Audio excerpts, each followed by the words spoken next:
To our studio audience, welcome this evening. This is Malthorpe Drako coming to you from Studio 3B, and this is Night Sessions. We have a great show for you tonight, including the addition of our newest co-host, Magister Cygnus Atratus, who we will hear from momentarily. But first, Magnus Aleister Nacht, my co-host, is with us this evening. Aleister, tell us about the focus of our show.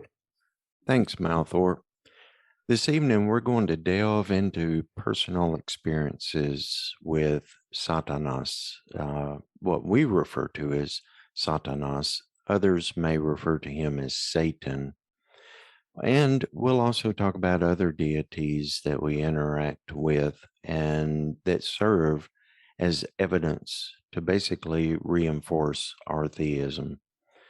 We'll also talk about manifesting a true relationship with Satan and what some call oaths or pacts, we call dedications to him, and how that journey with him begins and how it proceeds along. How are you doing tonight, Malthorpe? I'm doing all right, Aleister. It's been a long week. It's a little stormy outside, so it's a perfect setting for the show. But everything's going really well this week. Great. And like you mentioned, we do have a new co-host, Magister Cygnus Atratus. Cygnus, I'm glad you're here tonight. How are you doing? Thank you, Aleister. I'm truly blessed to be here with you, to be here with Malthorpe. It's a great honor. Excellent. So, Malthorpe, I'll turn it back over to you for our first question of the night. Thanks, Aleister. Cygnus, let's begin with you tonight since you're joining us for the first time this evening. You've had a theistic, satanic, Luciferian ministry. In fact, several ministries over the last few years. Tell us a little bit about that journey and what it's meant to you. I wouldn't change one thing at all about my journey, about this journey, and the journey I've been on and continue on. It would be best described as the path of the serpent, and it has taken me through different crevices, up and down the tree of life, through my life, through the unknown, through the uncertainties, through the pushing of the paradigms of ideas and thoughts and challenging of my own fears. All along, looking back, I could see now how everything has just been connected. His hand was always there, albeit years ago.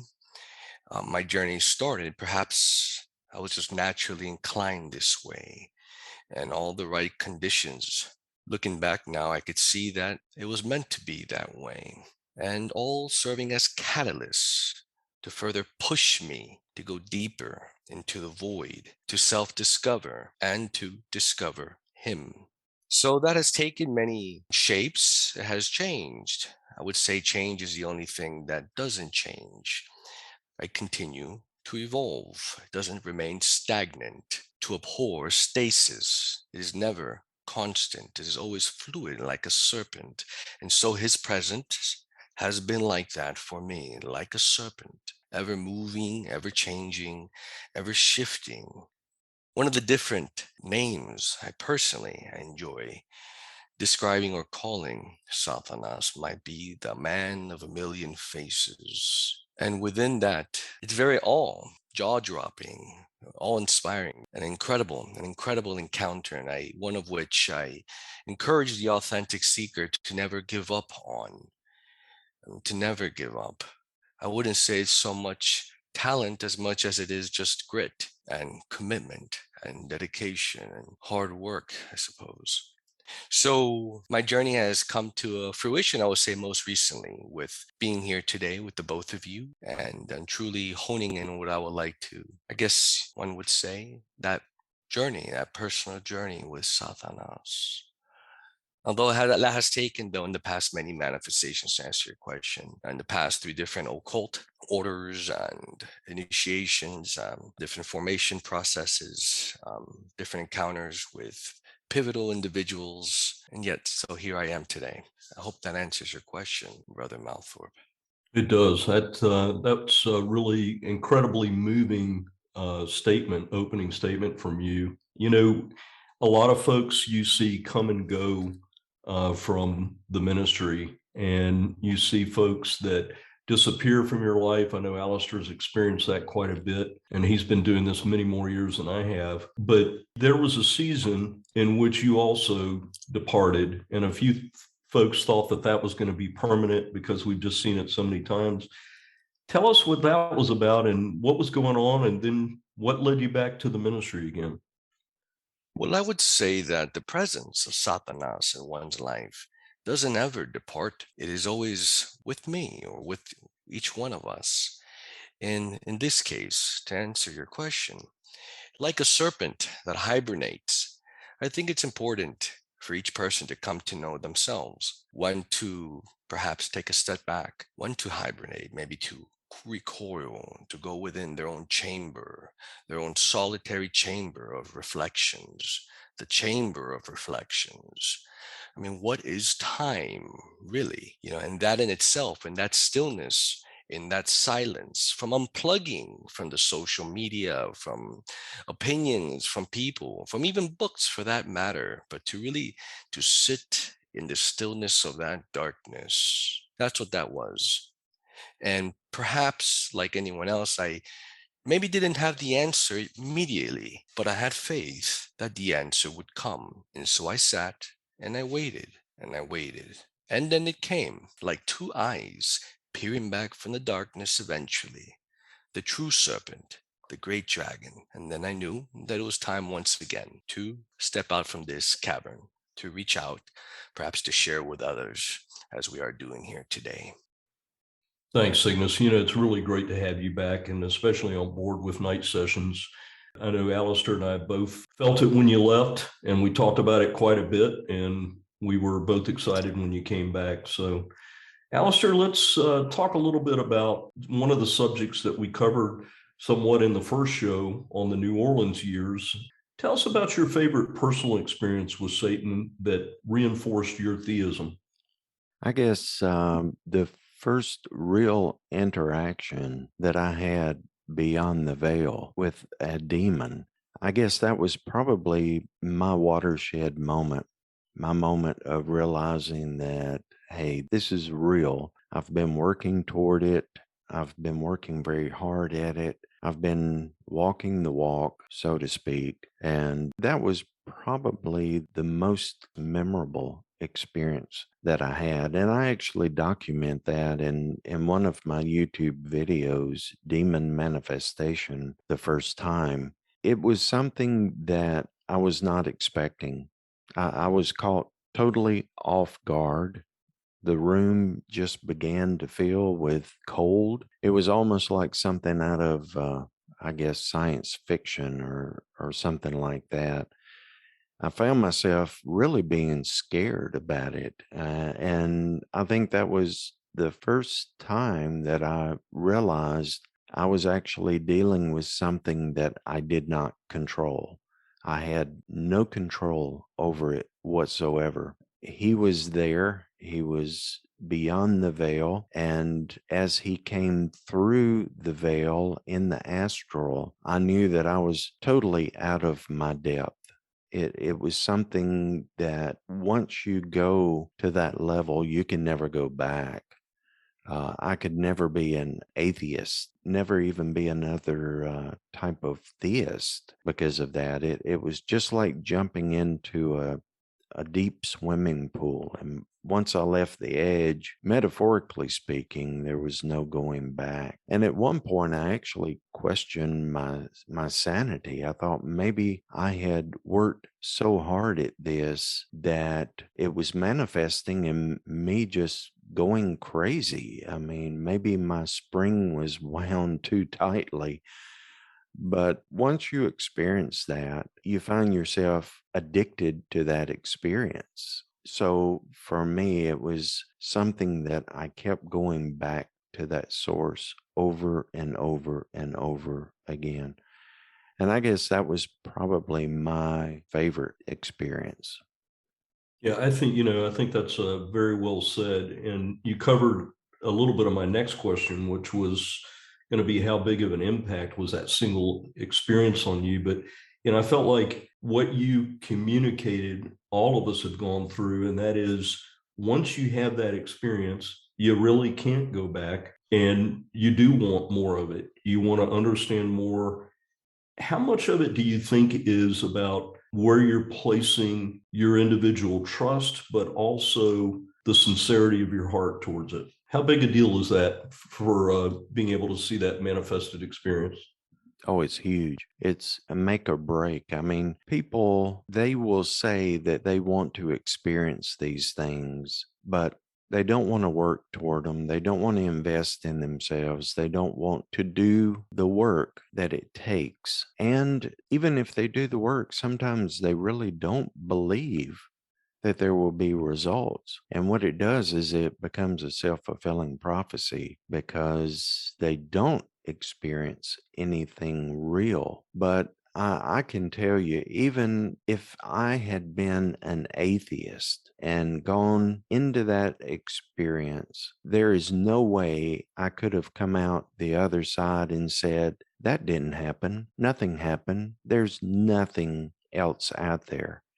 I mean, there's just no way that I would have been able to say that. It just basically the biggest affirmation that I had ever had. This was a direct experience. This was an experience that I had asked for numerous times and had finally been awarded this experience. And it was almost one of those, I wanted to pinch myself. I could not believe what was going on. It was surreal, but it was also wonderful. That's great. I love the description of that, and the belief, the heart and the belief and the consistency and the discipline and the diligence, and just staying and waiting and listening and watching. Those are things you just communicated, and that's absolutely been my experience as well. Cygnus, how about for you? What was the greatest personal experience that you had that you came away saying, wow, this is real, this is a defining moment? Brothers, that for one, I've never been an atheist, ever. For as far back as I can remember, the awareness of the other side was always there. Perhaps as a natural intuitive or clairvoyant of sorts, I would always receive maybe sensory impressions, channelings, certainly attesting to the truth in many moments that I wasn't the only one present. So there have been, I would say, various experiences along the journey where that, it would make your hair on your back and on your arms stand up, and candle wicks and incense and orbs and things of that nature.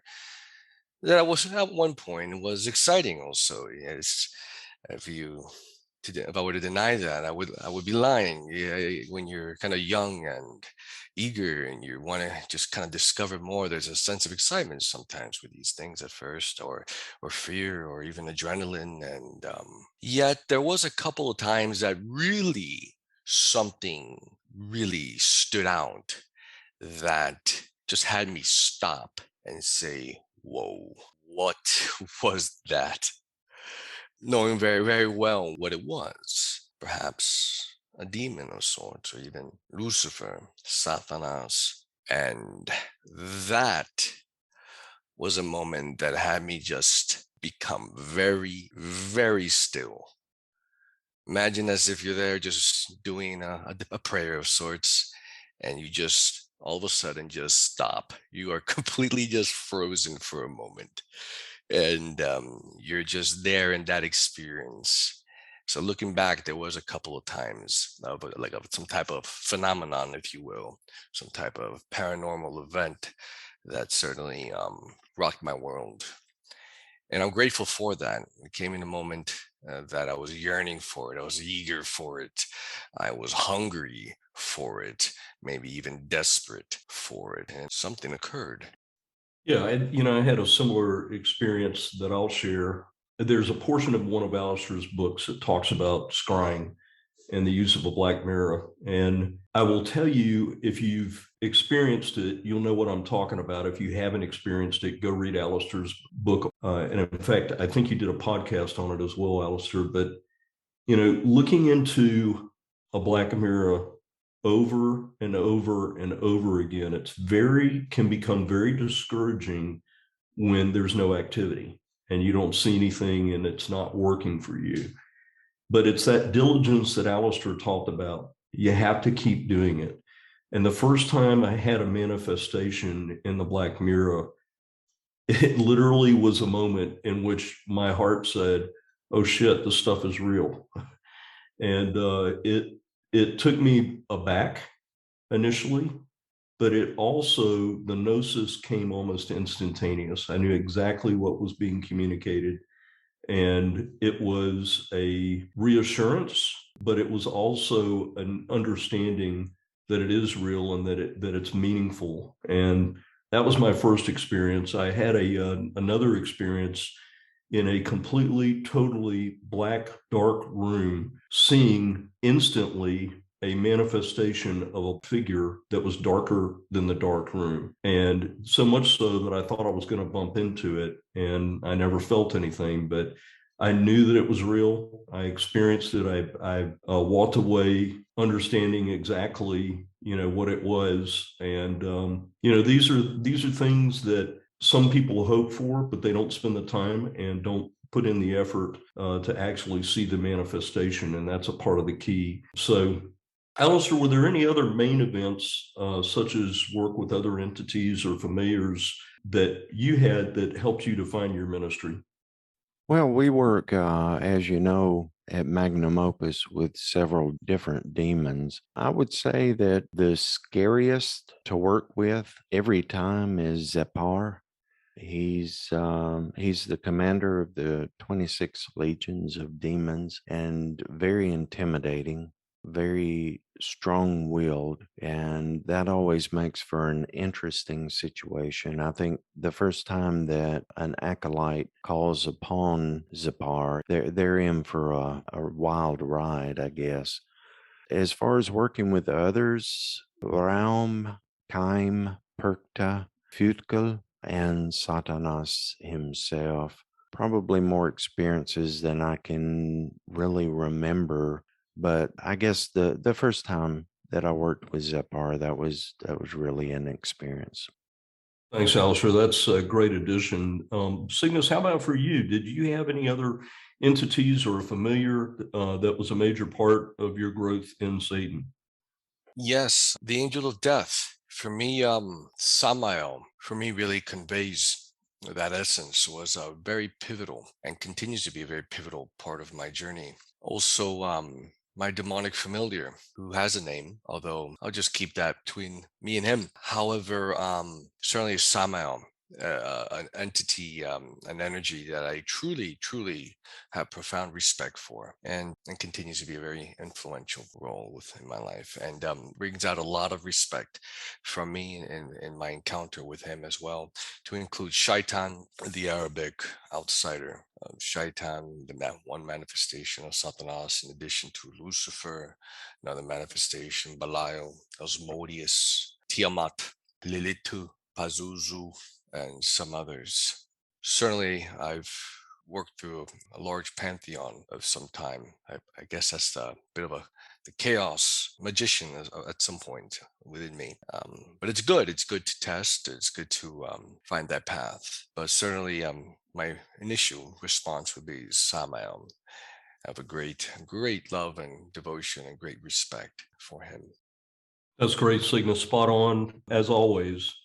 Aleister, we hear a lot about you have to use these spells in this book, you have to read this author, you have to reject this person because they don't worship like us, etc.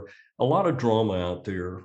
For the layperson, what is the true relationship with Satanas, and not just delusion, self-created or coven endorsed? What's the true relationship? Well, I think for each person, the true relationship is very individual. It's highly individualized, because it's their journey, and they experience Satanas and demons differently than anyone else does. People contact me all the time and they want to know how to summon a demon. That's all they want to know. Well, what would you do with him once you summoned him?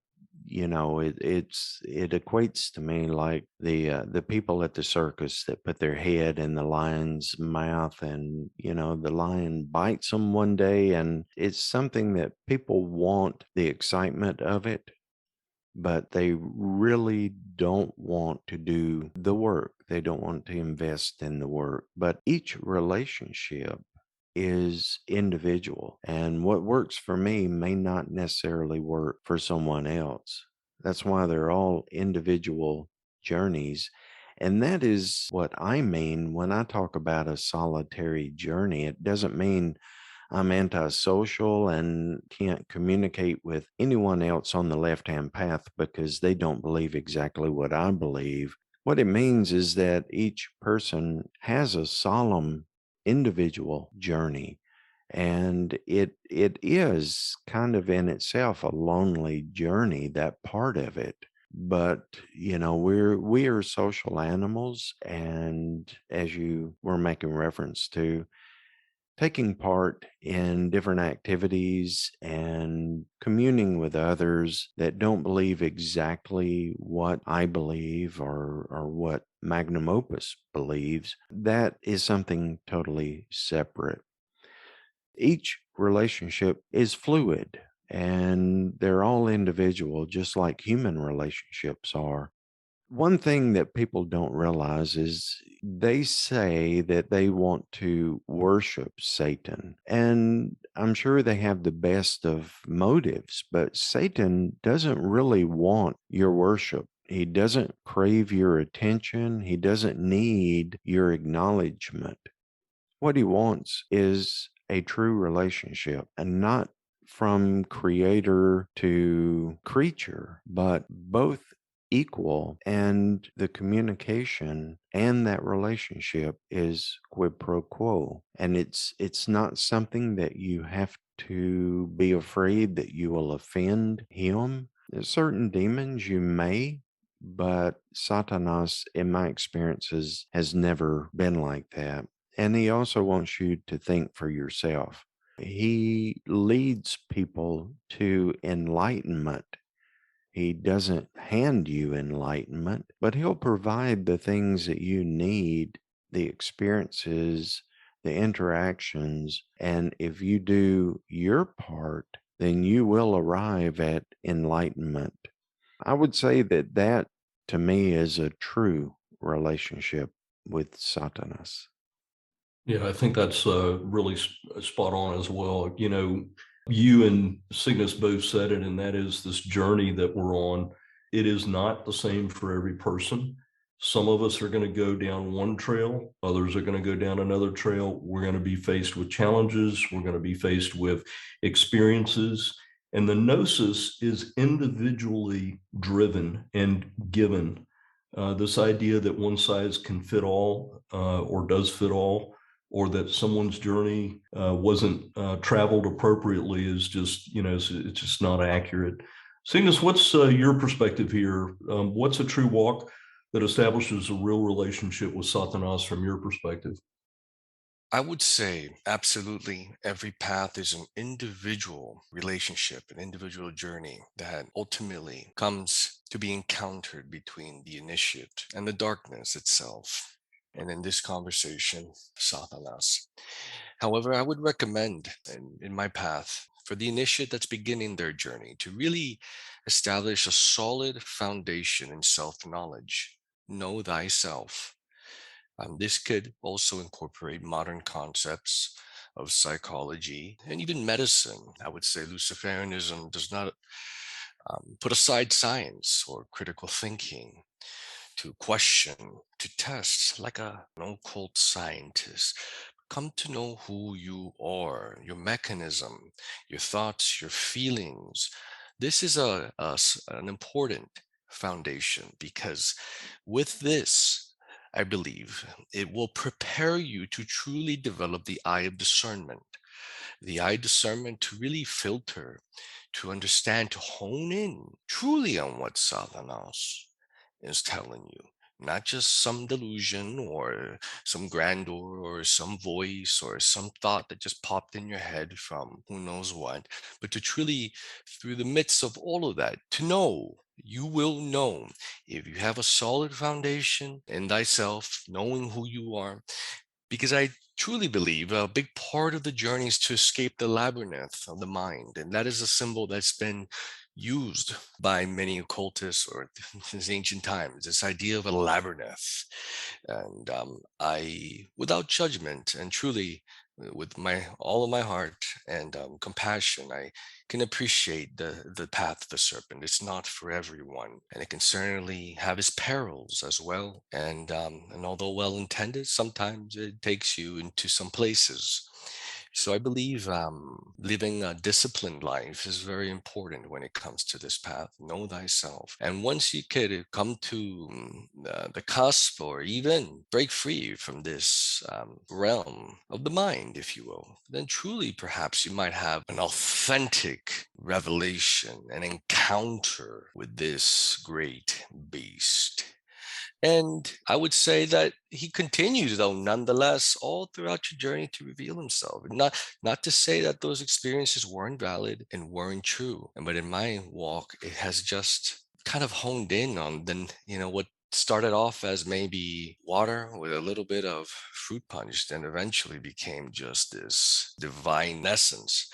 And I'm humbled by that, and I continue to walk this journey humbly. And in my theism, I encourage not just the intellectual pursuit of Satanism, of concepts, of theories, of studies, of questioning, of reading, but also the journey through the heart of what is devotion and the mastery of mind to learn how to change frequencies, brain waves, to tap into a state of stillness. It's not always about having manifestations. It's also about just honing in, going deep within thyself. Because ultimately, as Magus Knott has mentioned, enlightenment, satanic enlightenment, for me is the epitome of this path. Thanks, my brother. Great response. This is Night Sessions, talking about a real relationship with Satanas. We are breaking for this brief commercial. Stay tuned. We will be right back. You won't want to miss it.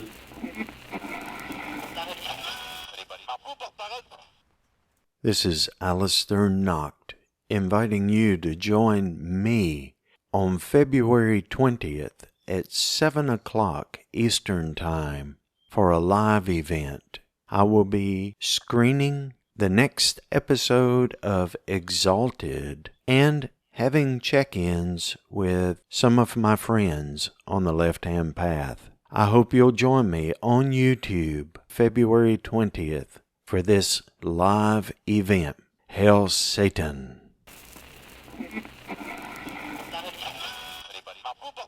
If you're just joining us, I'm your co-host, Malthorpe Drako, in Studio 3B, and this is Night Sessions. With me is Magus Aleister Nacht and Magister Cygnus Atratus.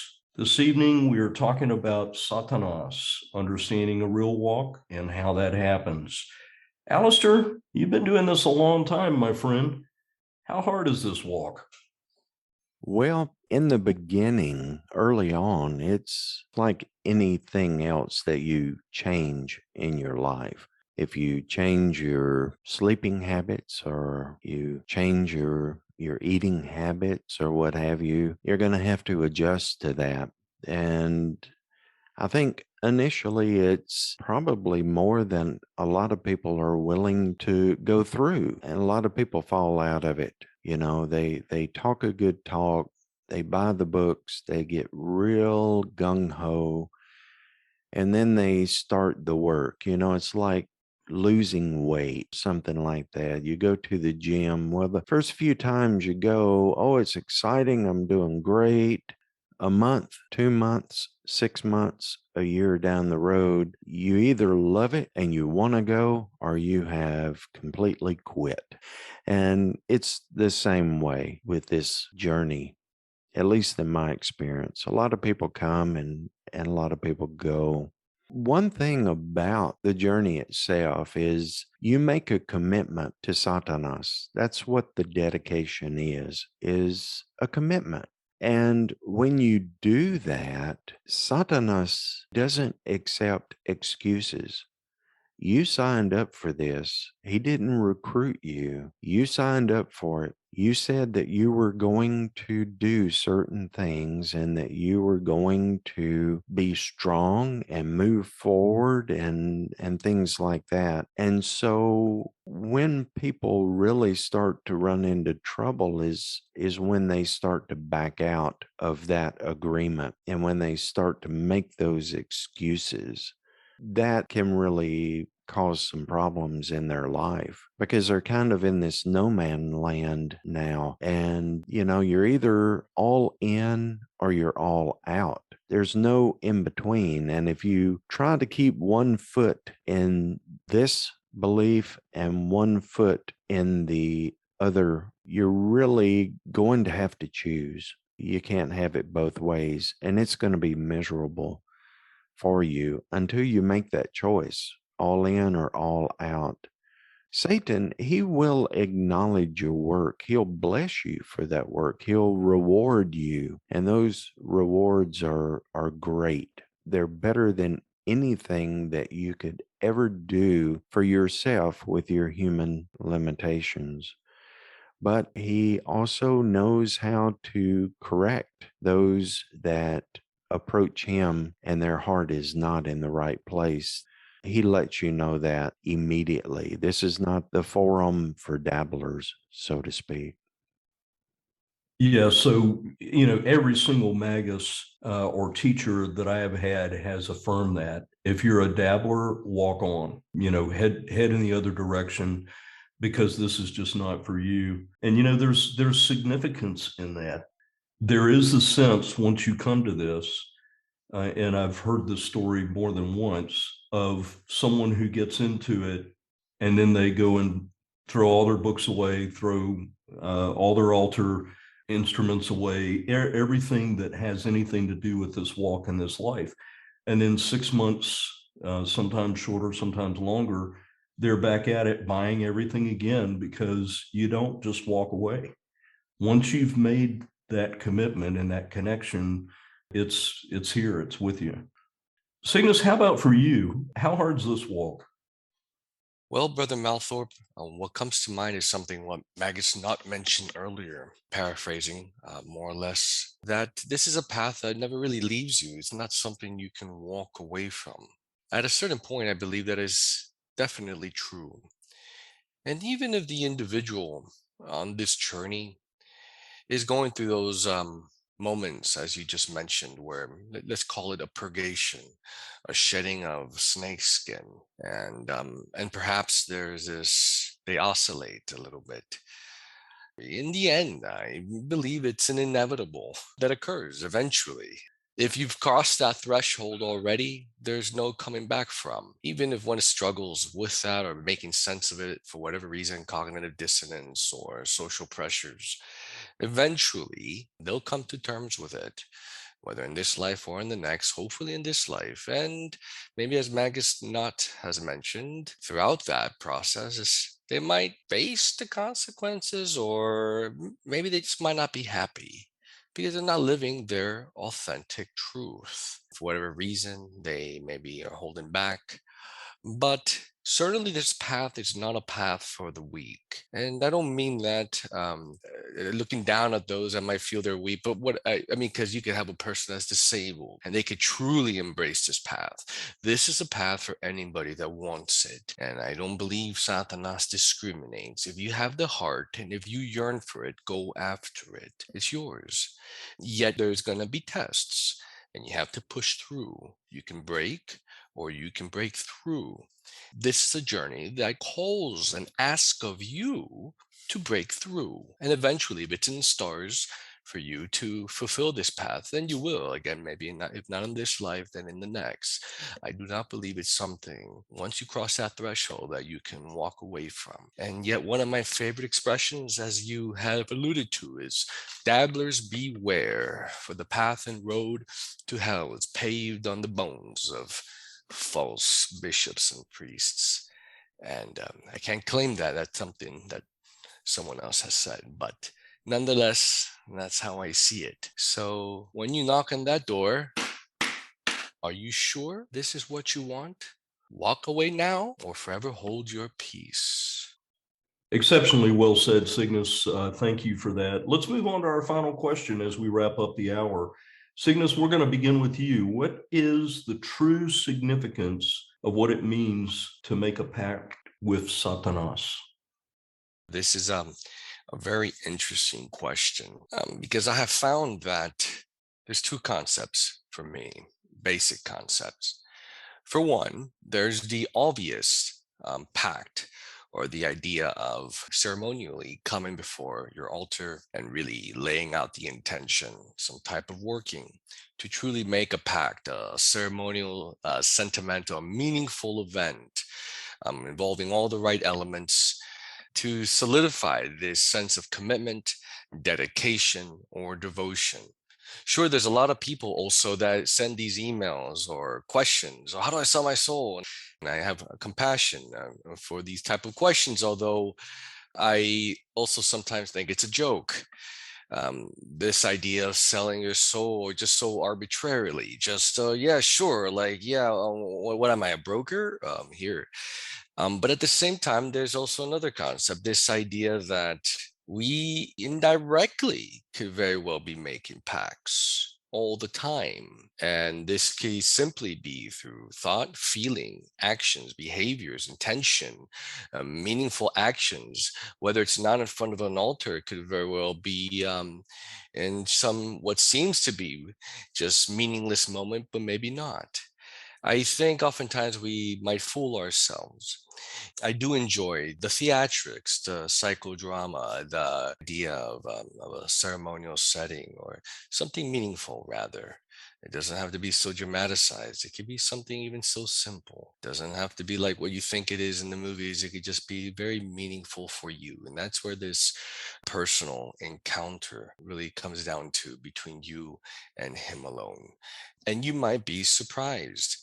It might not be that occult edgelord.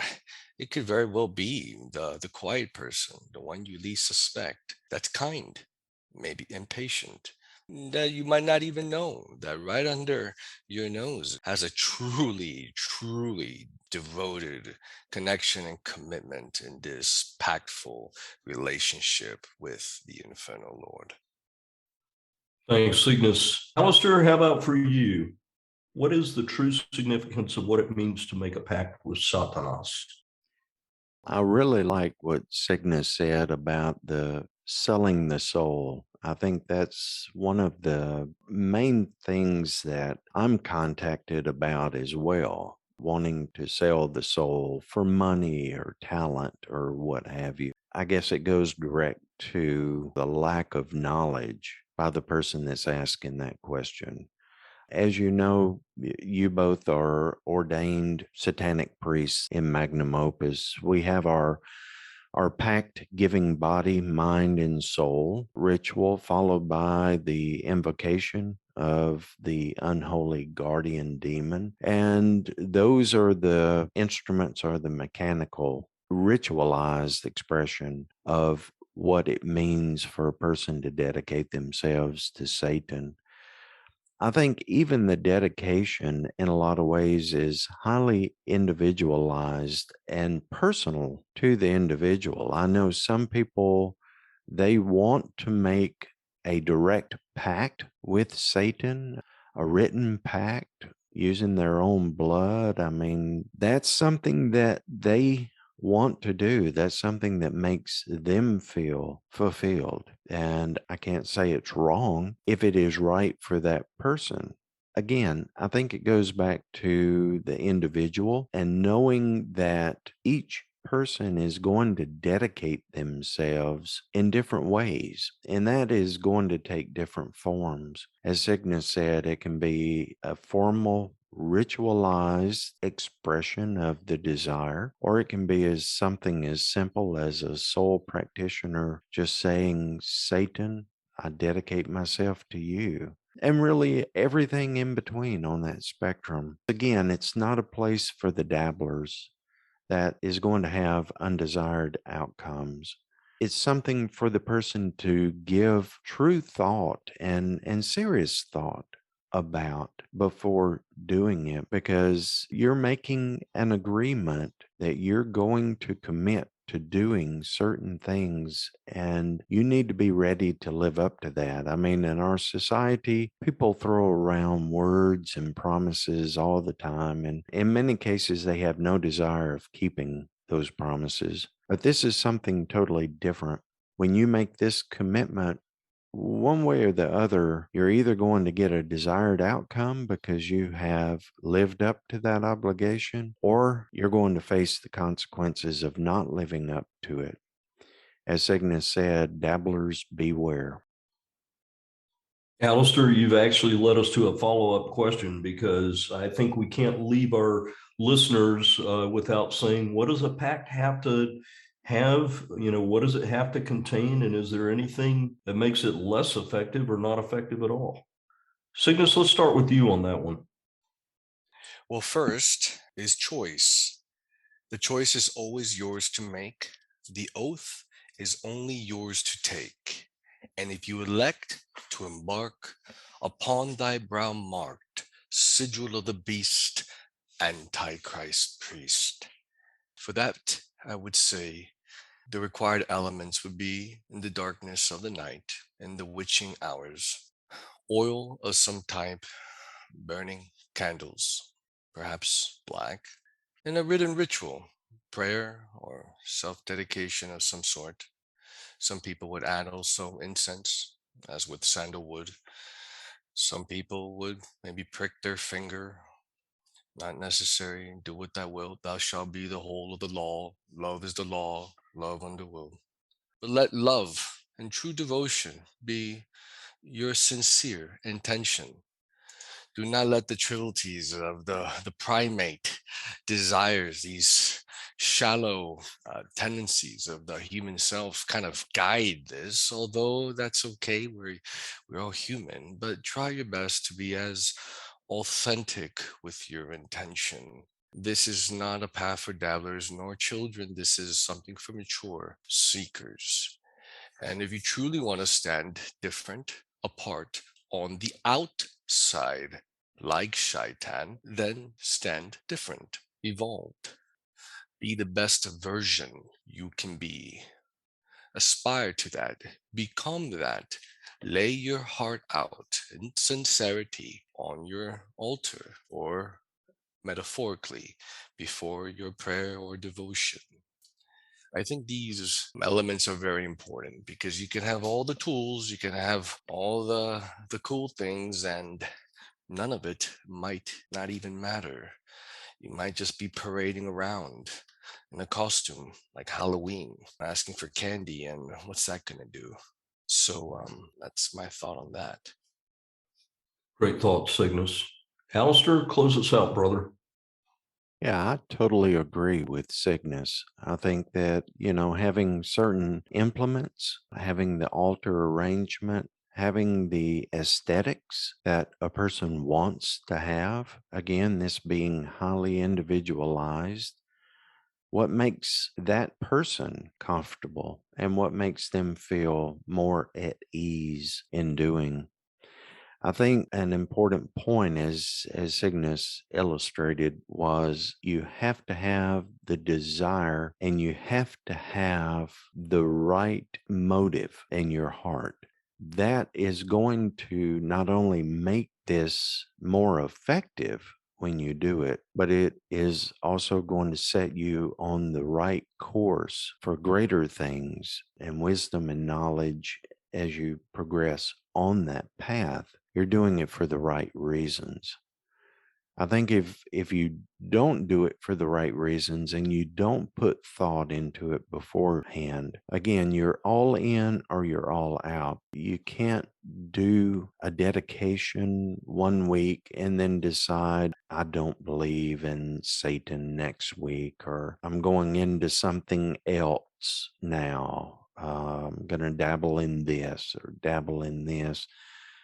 I think that it's something that you need to think about. The individual needs to really think about and search themselves and ask those hard questions. Is this really what I want to do? And am I really ready to dedicate myself to doing what needs to be done? Am I willing to invest the time and energy, money, resources that I need to make sure that I get a good start on this path? Do I really intend to do this as a lifestyle, or is this just a passing phase? We see that quite a lot. I know all of us do as satanic priests. We see people that, they read a book or they see a movie and, that makes them think, oh, that's neat. I can go into this, or maybe live out some type of maladaptive behavior. And so they believe that coming into devil worship is the right forum that they can do whatever they want to, act however they want to, anything goes. And that's not exactly true when it comes to the theism of it.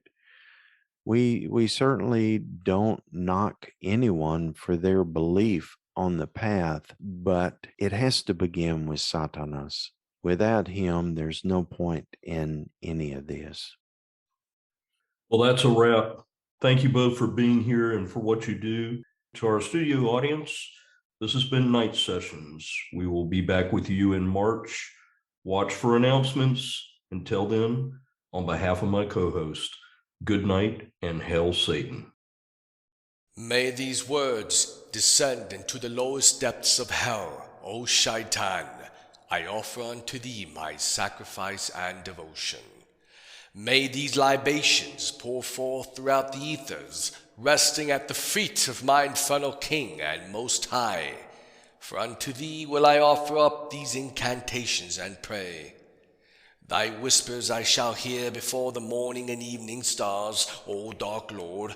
In the dawn and dusk will I direct my devotions, incantations, and prayers unto thee. I will look up to the heavens and down to the hells, and shall see your face in the sun and moon, and in the onyx cosmic chaos that lies behind the stars. For thou art the true God that taketh pleasure in the sacredness and the profane, for all light and darkness dwells within thee. The ignorant shall not bear to stand in thy radiance, their hypocrisy shall burn within thy fire of pain, purgation, and pleasure. Thou shalt ravage the inauthentic, the dark Lord shall devour the bloody and the raw. But as for the black devotee, we will enter into thy temple through thy path of the serpent, and in thy diabolic wisdom will we worship toward thy sanctum sanctorum. Into thy depths, O infernal Lord, I remember and merge into thee. In thy luminescence the profane are blinded. Thou doth illuminate the serpent's path before the true dark devotee.